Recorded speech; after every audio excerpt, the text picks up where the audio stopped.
Do the Green Bay Packers represent the most difficult task in front of the Denver Broncos down the backstretch, the final month of their 2025 season? And does one particular Bronco need to get a little bit more love from his head coach and quarterback? Those will be the focus of today's rundown. Thank you so much for joining us. While you're here, make sure you like and subscribe to our Denver Sports 1043 The Fan YouTube channel. You can find us at Denver Sports 1043 on YouTube, Instagram, and TikTok. If you're watching us on X or on Facebook Live, we appreciate you. We love you. Like, comment, share, subscribe, and turn on those post notifications so that you never miss a moment with us. Ton to get into today, and I want to welcome in friend of the show, friend of the station, and one of the more popular members of Broncos Country social media presence, James Marilat. James, how you doing, man? What's up, Richie? I'm great. Yourself? Doing well. Not as well, I would suppose, as the Denver Broncos, who are feeling themselves a little bit on this 10-game win streak that continues to extend. And I think that this is kind of a position that many, I can't say all, because there are the Cecil Lammies of the world who predicted them to go 13-4 and kind of be in position to have a record like they're experiencing right now. And Sean Payton obviously put it out there in the ether before the season that this is a Super Bowl caliber team. But I think it's fair to say that most people weren't really picturing the Broncos to have 11 wins through their first 13 games of a season and to be on a 10-game win streak after starting 1-2 to get to that point.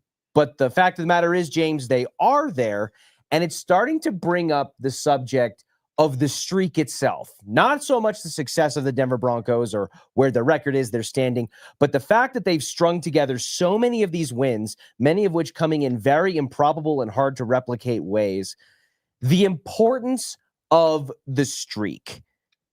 Do you view this Broncos win streak right now as something that is overall healthy for them as a team, or somewhat concerning given the fact that after every win virtually in this streak, we come away with some things that are still like, ooh, might have got away with one there, or definitely got to clean this up, or this didn't look and still doesn't look the way that it should, et cetera, et cetera?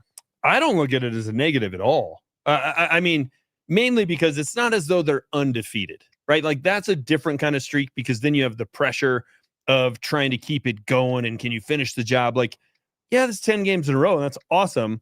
And if they end up at the Super Bowl and they got a chance to start to flirt with the longest winning streak in NFL history, maybe it becomes pressure, but no more so than just playing a playoff game or playing in the Super Bowl.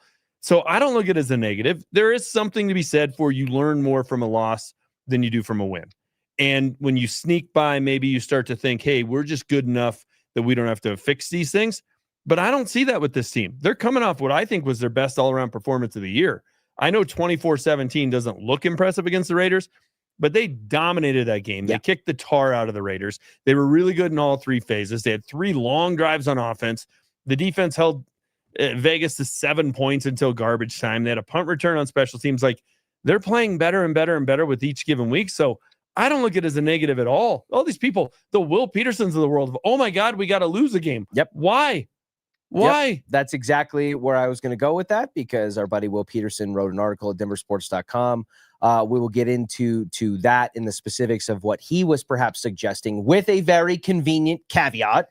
But before that, Bo Nix was actually asked about this Broncos win streak that they found themselves on, spanning 2.5 months or so, almost 3 months when you factor in a bye week, especially considering the fact that both of their losses, which came in the first 2-3 weeks of the season, happened on the final play of the game. They got walked off 2 consecutive times against the Colts and the Chargers. Take a listen to what Bo Nix had to say about the mentality the team has around this win streak. It's amazing. 10's a long streak, and we've won 11 games. That's really tough to do at this point of the season. And 11-2 is not many things that you want to be negative about, because you want to be appreciative of this opportunity and be appreciative of the wins no matter how they come. But at the same time, we're always looking to get better.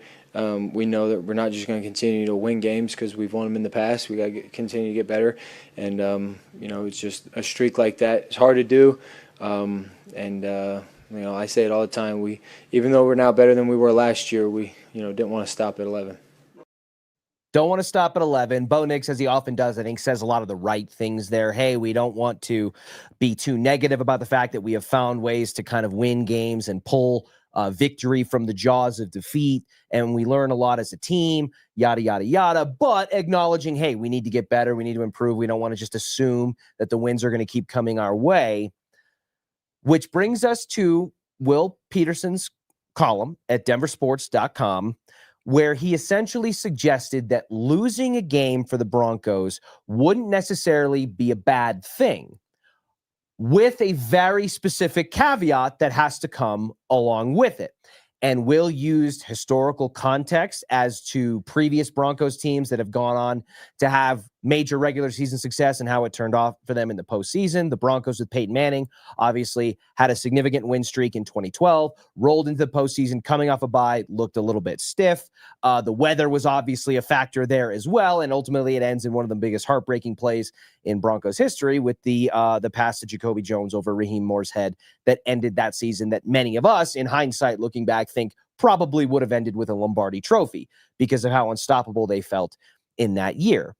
You can go back to previous Super Bowl champions as soon as last year. The Philadelphia Eagles rode a long win streak into the final month of the season. They lost a couple of games, actually. I think they lost back-to-back weeks in December and then went on a 6 or 7 game win streak from regular season to the Super Bowl to beat the Chiefs. But the caveat that Will puts in there about why it would be okay for the Broncos to win a game is where you lose me. Because the Broncos right now have the number 1 seed in the AFC with a 2-way tiebreaker over the New England Patriots that they secured with the win over the Raiders. And Will's caveat is the Broncos are okay and to lose a game, and it would be good for them unless the Patriots win out and go 15-2. Because then you would put the Broncos in a position where the tiebreaker wouldn't matter and they would be in jeopardy of losing the number 1 overall seed just by virtue of record. What was your first initial impression of Will's stance that it's okay and maybe even a good thing if the Broncos lose the game, provided that the Patriots season plays out in a specific manner? I think it's an example of a fan base that has had so much bad happen in the last decade that they almost just can't look the gift horse in the mouth. Shell-shocked. Right? Yeah, they're just waiting for the other shoe to drop. Like, listen, is it the end of the world if they lose a game? No. But it feels to me like Will's at the blackjack table and he just keeps hitting. And he's like, well, sooner or later, the odds are going to catch up to me and it's going to come back to haunt me. Maybe, especially when you're winning a lot of close games, and the NFL is a lot of 1-score games and it's 2 or 3 plays here. And the law of averages says you're going to lose one. And if you're going to lose one, you might as well lose it Christmas night in Kansas City than divisional round weekend. Okay. But there's nothing that says you just can't keep rolling. And the key goal is to get the number 1 seed. Just you want to talk about math, the sheer math of having to play 2 games versus 3 to get to the Super Bowl, and both of them are in Empower Field. Sign me up for that. So yes, if the Patriots lose on Sunday to the Bills and the Broncos beat the Packers, and essentially they have a 2-game lead with 3 to play because they'll be 1 up in the standings and the tiebreaker. Would I care if they lost to the Chiefs on Christmas night? No, but just this hoping for a loss so we get it out of the way just feels like you're just kind of expecting something bad to happen. Just go run the table. The Broncos in 2012, the Peyton Manning's first year here, they didn't lose to the Ravens in the playoffs because they had this winning streak. They lost because it was 8 below 0, and it still took a fluke play for them to lose. I'm not subscribing to this, Richie. I'm just not. I don't either, inherently, because again, the caveat is not something that is in any way your control. And frankly, if the Patriots get through these next 2 games, which they have against the Buffalo Bills, who are kind of catching a little bit of a stride, especially offensively these last few weeks with that game against Cincinnati. But again, a team the Patriots already went into Orchard Park, New York and beat in Buffalo.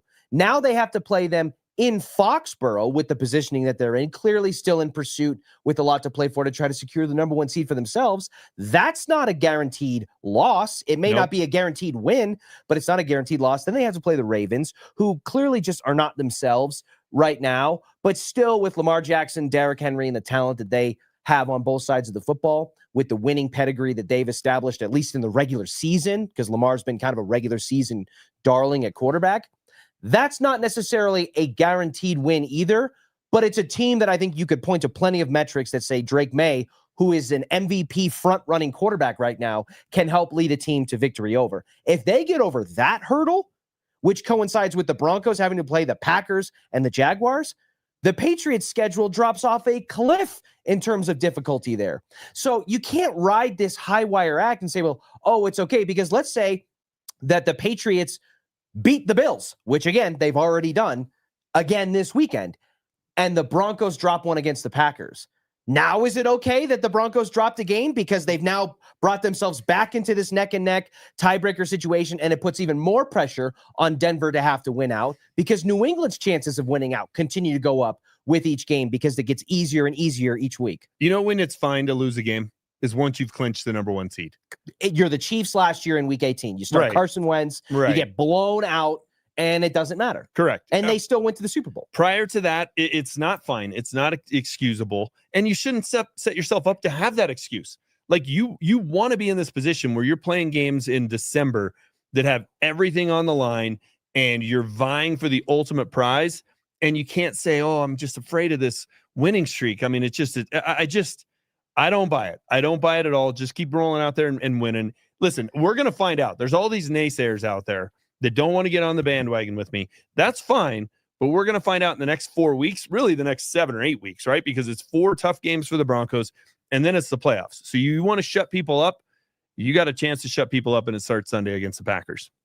I would argue, James, that I think the Broncos actually still have a good amount to prove in the remainder of the final month of this regular season. I think they've done so much to reverse narratives from 2024. In 2024, they were awful in one-score games. They are nails in one-score games in 2025. In 2024, they had a bad record against teams above 500. Now, that's also something that's hard to control because you have to play out the rest of the teams that you play schedule, but they're playing well, and when they've stepped up to top-tier competition, their first 2 losses early in the season aside, I think they've shown better to play chess and go into sparring matches with teams like the Dallas Cowboys. We need the number 1 rated offense coming into your barn. So I think they're better in that regard. I think that the Broncos have proven that they can go 12 rounds with just about any team in the NFL, and they have the capability to kind of rise to the occasion when the lights are on in the final minutes of a game and say, hey, okay, now we got to go win this thing, even if it didn't look good early. I said to Zach Bye when I sat in with him going into the Raiders game on Friday, I said, the Broncos haven't proven that they can give you a first-round knockout, though. They really haven't proven that consistently to me because, again, the Dallas Cowboys game was against the worst defense in the NFL. The defense's job of stopping that offense is one thing, but it was kind of like playing in a vacuum defensively, playing the Cowboys. You were going against air. And against the Bengals, their only other decent blowout margin of victory, they had just lost Joe Burrow, and the Jake Browning experiment was an absolute disaster. That's why they went out and got Joe Flacco very shortly after that. The Raiders game, in theory, to me, proved to be a knockout punch. They went up and they never trailed. It was the first wire-to-wire game where the Broncos were never behind. And there was a significant stat that said that there have been like 201 or 202 instances where a team has trailed in all of their first 12 games of a season. The Broncos are the only team to have 10 wins in that span. And there wasn't even one that had 9. So it was a significant statistical anomaly there. But again, even if you want to say the Raiders was a little bit of a first or a second round knockout punch and they just couldn't catch up, that's a 2-win team, right? So now you've got a team in the Green Bay Packers who is kind of similar, I think, in team structure and dynamic to the Broncos in a lot of ways, that just found themselves vaulting from the top or the bottom of the NFC playoff picture in the wild card to the number 2 seed because of the virtue of the win over the Bears, another divisional opponent there. So I think that going toe-to-toe with a team like the Packers and beating them in sound fashion with continued resurgence in the run game that we saw from R.J. Harvin and that is something significant that the Broncos still have to prove. I'm not looking at this game at all as, if they lose it, I'm going to, just throw my head back and say, it was bound to happen eventually. Yeah, but at some point we got to stop putting hurdles in front of this team that they got to jump over. I wouldn't say it's a hurdle. I just said I think it's still something that is worth proving going into a postseason where suddenly it's win and go home and the stakes can't be higher. I mean, everybody loves the Patriots. They lost to the Raiders. I know it was week one, yeah, but they lost to them. Everybody loves the Rams. They lost to the Panthers 2 weeks ago, mm-hmm. right? Like, everybody, the Bucks, shake and bake. Boy, what they just lost to the Saints and got me knocked out of my eliminator pool, right? Like, yes, the Broncos every single week they don't go out and win 40-7. Mm-hmm. Ain't gonna happen in the NFL. And almost every other team has a clunker, a stinker. Every week there's one or two of those games where we're like, that's why an elimination pool is so hard. Yeah, it's because it's the NFL and there's some shocker. Yet the Broncos have avoided that. And somehow that's a negative. I don't get it. And listen, I'm all for trying to find where's the problem, where are the holes, what are we missing here? I'm just not seeing it with this team. Now, listen, if they go 0-4 down the stretch, the Nick Wrights of the world were right. Mm. They go 1-3. Well, then you probably got to win a playoff game to prove everybody wrong. You go 2-2 or better, and you get to 13 plus wins. I just don't want to hear it. You don't luck into 13 wins in the NFL, the most competitive, parity-based league in all of professional sports. You don't get to 13-4, 14-3, 15-2 because you just got good fortune and hit green lights. You just don't. No, I agree with that because again, I think that there is something to be said about, when you look at how many fluky things had to happen. That was the case in Tebow Mania, right? It's like, they hit an insanely long field goal. What's his name? Stepped out of bounds for the Bears. Marion Barber. Yep. Yeah, Marion Barber steps out of bounds. There's all these things that have to happen. The Chiefs last year, like if Isaiah Likely wore a size 11 instead of a size 12, the Ravens beat the Chiefs in week 1, or if this doesn't happen, or if that doesn't happen. If the Broncos don't score 30 points in the fourth quarter of a football game against the Giants, they lose there. But other than that game, what's the one where it's like, well, it was fluky. Now, did they look great against the Jets? No, that was rough. 2 years in a row. But it wasn't as though, the Jets missed a 28-yard field goal at the gun, and that's why the Broncos won. Right? Like if there was, they've actually had more bad luck in late close games than good luck. I would argue the Colts game was bad luck. Yeah, the leverage. Yeah, it had like a 1% call rate on that call over the last 5-10 years, whatever it was. So and they were one of the 1%. They're winning close games, but take the Commanders game. It's not as though the 2-point conversion was wide open and the guy dropped the ball. Nick Bonito made a play. Yeah. Marcus Mariota made the right read. He actually didn't throw a terrible pass. Nick Bonito just made a better play. Like they're not lucking into these wins. The Giants game was a fluke. It was. But you're right. The Tebow year, there was like 6 of those. Yeah. This has been 1 out of 10. They're not always going to be pretty, but give me an ugly win over a pretty loss all day long. Yeah, no, I agree with you. I just, again, to go back to kind of the start of this conversation, I understand the logic or the premise of where you're coming from when you say, hey, it might not be the worst thing in the world if the Broncos end up losing a game down the stretch to allow them to recalibrate, reassess, exhale a little bit going into a postseason run. There's evidence even as early as the Chiefs, the Eagles this past season, where they lost a couple of games in December and then went on a run. They had to go into the wild. They had to play in the first round, the Eagles did, of the postseason last year, and then win en route to a Super Bowl. So there was no bye situation for them because of Minnesota and Detroit. I understand the logic of trying to go down that route. But the fact that you have to put a caveat in there the way that Will did, smartly so, and say, well, it's okay unless the Patriots win out when they have one of the easiest strength of schedules remaining in the NFL, and they are right neck and neck with you, tiebreakers aside, for that number 1 seed in the AFC, given how important we all seem to agree the number 1 seed in the AFC is for the Broncos to be able to make it to Santa Clara. I just can't go there because there's not a game that you can point to and say, hey, it's okay they lose until the Patriots do that. Other than that, you need to win every game until that happens. Then you can exhale. So in essence, these are all must-win games until somebody else does something that you have no control over. Agreed. Just don't fear success. That's kind of how I read when people say that. Don't be afraid of success. You can take your foot off the gas when it's time. It ain't time. Nope, it's not. I agree. It is time, however, to hit the turn. presented by the Birdie Bar, Louisville's premier indoor golf bar and restaurant. Check them out online or on Instagram at thebirdie.bar.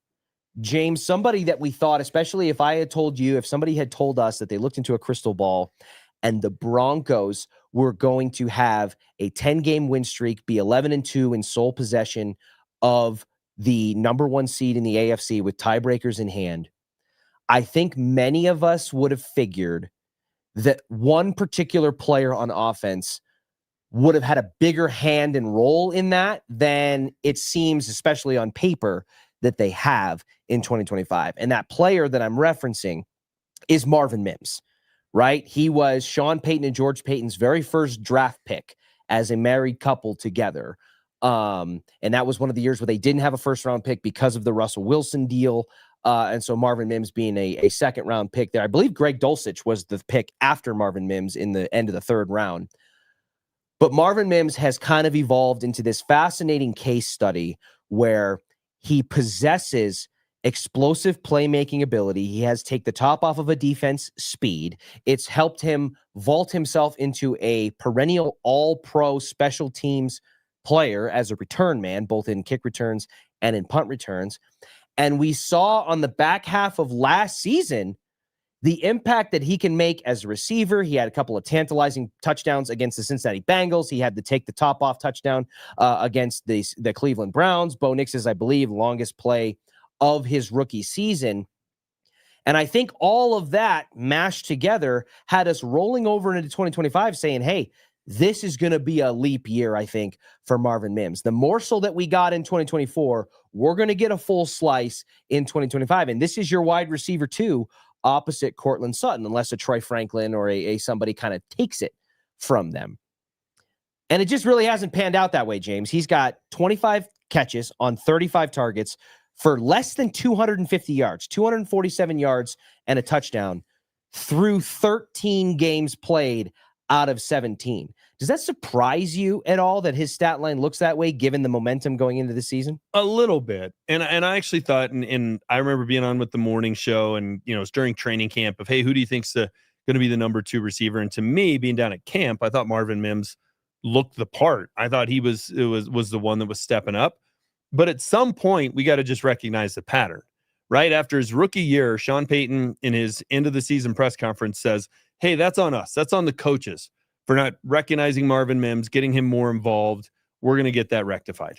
Come last year, first half of the season, he's hardly involved. It got better at the end of the year, but it was kind of the same thing. And here we are again.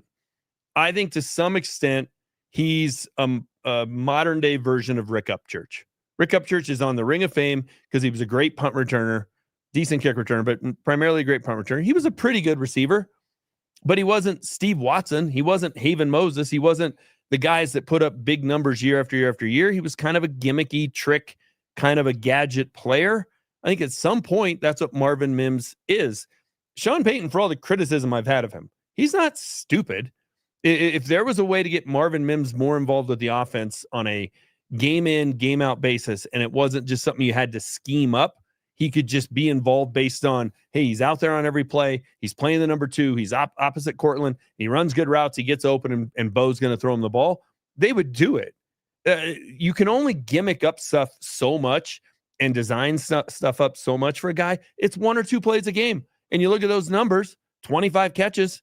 I'm no math whiz, but that's almost 2 catches a game. That's draw it up and specifically have something for Marvin. That's about all you're going to get. You ain't going to run 7 plays a game that are specifically for one guy. You're just not. I hear where you're coming from a little bit, but I would push back in a sense with this. I think Marvin Mims has progressed, and I think he did on the back half of that 2024 season, as more than someone who you just draw up a gadget play to here or there. And if that gadget play is getting drawn up, it's when he takes those jet sweep handoffs in the backfield, or you run like an end around wide receiver screen type of situation. But Marvin Mims was out there running routes. He had 6 touchdowns on offense last year. That to me doesn't scream super gadget guy. Now, there were valid concerns, I think, or questions about whether or not Marvin Mims, from a physical standpoint, with his body, his frame, his size, and his route tree ability, profiles as a true number 2 wide receiver at the NFL level. But James, when you're looking at the target distribution this year, Troy Franklin out-targets Courtland Sutton in this offense. Courtland Sutton is obviously the incumbent wide receiver 1, but Troy Franklin in the game against the Raiders, or I guess going into the Raiders game against Washington, had 9 targets in a game. And he significantly hits high numbers like that throughout the season, to the point where he's being targeted in Sean Payton's offense to the degree that Jackson Smith-Njigba, the number 1 receiver in the NFL production-wise right now, is being targeted by the Seattle Seahawks. With Courtland Sutton's ability and what the chemistry and the rapport that he's put together with Bo Nix, Troy Franklin doesn't get that kind of attention and targets without drawing it up intentionally and putting that as the number 1 read within the offense. Because I don't think that Courtland Sutton, who's outproducing Troy Franklin in receptions, yards, is getting more targets unless it's by design. So if you're able to do that with Troy Franklin, why is there not more of an emphasis and an effort to spread it around to Marvin Mims, would be my question. I don't think they're drawing stuff up specifically for Troy Franklin. I don't. I think he's on the field opposite Courtland Sutton. If you're the opposing defense, I think Courtland's proven this year he is a legit one. We've been having that debate for 4 or 5 years. I think he is. So that's where the opposing defense is given attention. So you go the other way and Troy Franklin gets open. I think we're overanalyzing this. I think of all those targets, how many of them are like, well, Bo is just forcing it there? He's opposite Courtland Sutton, so he's going against the number 2. The defense isn't rolling over to his direction, and he gets open. It's just that simple. Pat Bryant gets open. Marvin Mims doesn't. He's not a great route runner, right? You mentioned 6 touchdowns last year. Well, one of them was just a go ball against the Browns. One of them was a go ball against the Bengals. And one was the last play of the game, throw it up for grabs against the Bengals. Pretty miraculous catch. I get it, but that's half the touchdowns. None of them were like, what a great route. It was just go up and beat 2 guys on the last play of the game, essentially a Hail Mary, and then 2 go balls. What's his best catch from this year? What's his most memorable catch from this year? I don't know. I'm clouded by the punt return, his first career punt return touchdown, which, by the way, did that surprise you? That he's an all-pro level returner, and that was the first one. His touchdowns had come all on kickoff returns. That was very surprising. Up to that point, because when they said that, I'm like, that was his very first one. He's an all-pro. His most memorable catch of the year was actually a broken play. They fell behind 32-30 to the Giants after the big comeback. The first play of the game-winning drive, Bo's trying to throw it down the middle to someone else. He squatted and caught it. He was going to Sutton. Right. Yes. So he wasn't even in the right spot because there's no way they were both supposed to be there. He's in the wrong spot. He's fortunate, makes the catch. He's not a great route runner. He doesn't get open. Okay. Well, then acknowledging what you're saying there, my question would be to you. Sean Payton said this week, hey, we as a staff need to find more ways to get Marvin Mims involved. He is underutilized by myself and my staff within this offense in 2025. And with the playmaking ability that he possesses, we as a staff and we as an offense, including Bo Nix, need to do a better job of getting him more involved down the backstretch of this season and into the postseason. Do you, James Marilat, agree with the head coach's assessment about the young wide receiver? No, I don't. I think you spend too much time and too much energy trying to figure out how to get Marvin Mims the ball 4 times a game, as opposed to just what's your bread and butter. The best offenses in the history of this franchise, right? Go back to the TD days. They weren't trying to force it into the 5th receiver. We're going to Rod, Ed, Shannon, and TD. That's who's getting the ball. We're not figuring out how do we get it to the, gimmicky speed guy off the bench. And same with Manning's offenses. It was like, we're going to DT. We're going to Decker or Emmanuel.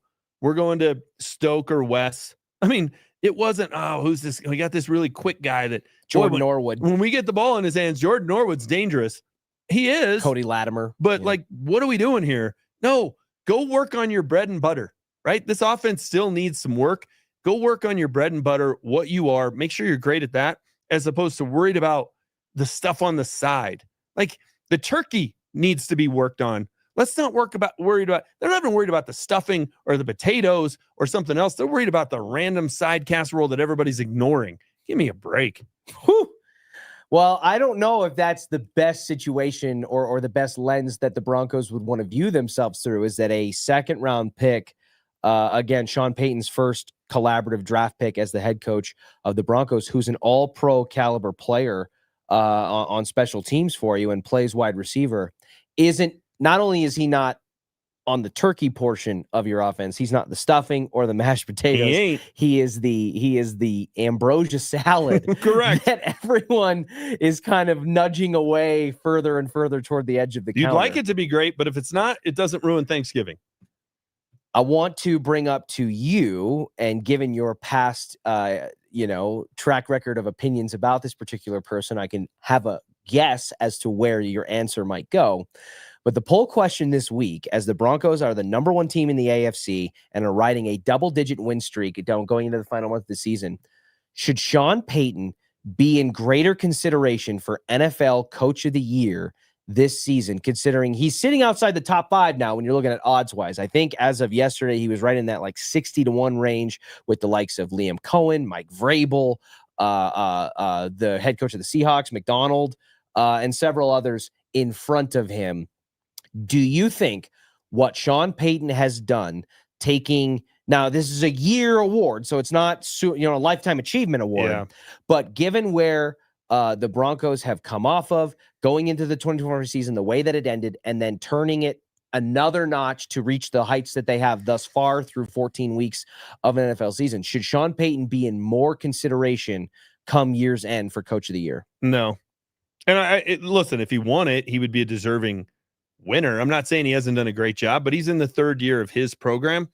It's more impressive what Ben Johnson has done in Chicago, what Vrabel has done in New England, what's happened in Carolina. Like, that's more impressive because it's a 1-year turnaround from a dumpster fire. Yeah. Right? Like, in some ways, Sean Payton's own success with Bo in his rookie season works against him. Correct. And the fact that because of that, because I actually agree with you as to reasons why he wouldn't be top of the list in consideration, although I think a lot of his achievements are deserving when you consider the cap restraints, which again were self-inflicted. He decided to move on from Russ, but he's navigated multiple seasons now where his largest cap hit on the roster is a player that doesn't play for them, and they're staring at back-to-back postseason appearances, the latter of which has genuine Super Bowl runway lights in front of it. But when you make a wild card berth with your rookie quarterback the year before, then you put out in the offseason with double latte moments that he's going to be a top 4 or 5 guy, that this is the 7th team I've ever coached in my decades-long coaching career that I think could win a Super Bowl. And you're feeding into the fact that the national media has already kind of made you, being the Broncos, kind of a darling to look at. That diminishes in some respects the gravity of what you've done to get there. Whereas like the Patriots with Gerard Mayo and the disaster, it was Gerard Mayo, right? Yep. With the disaster that kind of led to with Drake May, who kind of stumbled out of the gates a little bit. The Patriots had a top 5 pick in this past draft, and then they shoot out of a rocket to be neck and neck with you. That's a greater distance traveled. Correct. To get there. Correct. And, if you go out and you say you have a Super Bowl caliber team and then you play like a Super Bowl caliber team, good. That's great. That's hard to do, but it's not as impressive as we were a top 5 pick a year ago, and now we might be the 1 seed in the AFC. Right. It's Liam Cohen, the Jags at the number 2 pick, and now they're winning their division right now. So there's another example. So Sean's done a great job. He really has. Should he be in the top 5? Probably. But if you went Jacksonville, Carolina, New England, Chicago, I think those are more impressive 1-year turnarounds. Yep. Too hard for me to give too much pushback on there. While again, we'll do the Will Peterson caveat, acknowledging what Sean Payton has done in this season in 2025 alone, and then even more so when you factor in his last 2 seasons with him and Bo kind of melding together, is wildly impressive and worthy of recognition. Agreed. For me. Doing what so many have failed before him to do, really, since Gary Kubiak and Peyton Manning stepped out the door, not in that order. I don't think it can be understated because of the depths that this team and this franchise that has a proud tradition of winning has reached since Super Bowl 50. For them to be back into that position in relatively quick fashion, Sean Payton going into year 3, I think is pretty impressive. It's very impressive. It's not just Sean as a coach, though. It's the organization getting their house in order. Yes. Right? The ownership situation. Number 1. Yep. And then you go back to VJ and he's getting undercut by Elway. Like, it just was a bad dynamic. That's the alignment that I talked about. And I mentioned this with a guest earlier on this show, because I said going into this 2025 season, hey, I don't think they're going to be a dark horse to do anything crazy, like Nick Wright went out on a limb and said, and others. But keep an eye on the Las Vegas Raiders, because They look awful and they look down in the dumps, and they have continued to look awful and down in the dumps this season. But going into this 2025 season, I said they're following the exact same footstep and path that the Denver Broncos did to turn themselves around. When you get alignment from ownership to front office to head coach to quarterback, when all of those stars in Orion's belt become aligned, suddenly things turn around. The Broncos didn't get it in that order. It kind of went front office, ownership, head coach, quarterback. But once the Walton Penner Group took over and George Payton and the Penner Group combined hired Sean Payton to be their head coach, who then drafted Bo Nix, everything snapped from the Broncos being one of the most underperforming, pit of misery, dysfunctional, poorly run organizations under the trust and the Game of Thrones world that we lived in there with revolving doors at head coach and quarterback. In a season and a half now, it has snapped back into focus with Russell Wilson and that season kind of being the early primer to that. You know, they went 8-9, so they didn't break the streak of losing seasons, but they rubbed right up against it. They get over the threshold in the last 2 years.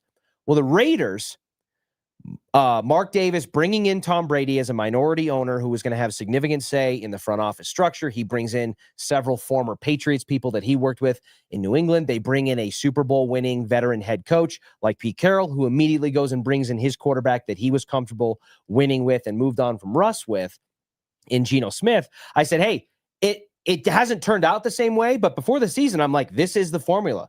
We just saw the Broncos rubber band and shoot out of a cannon.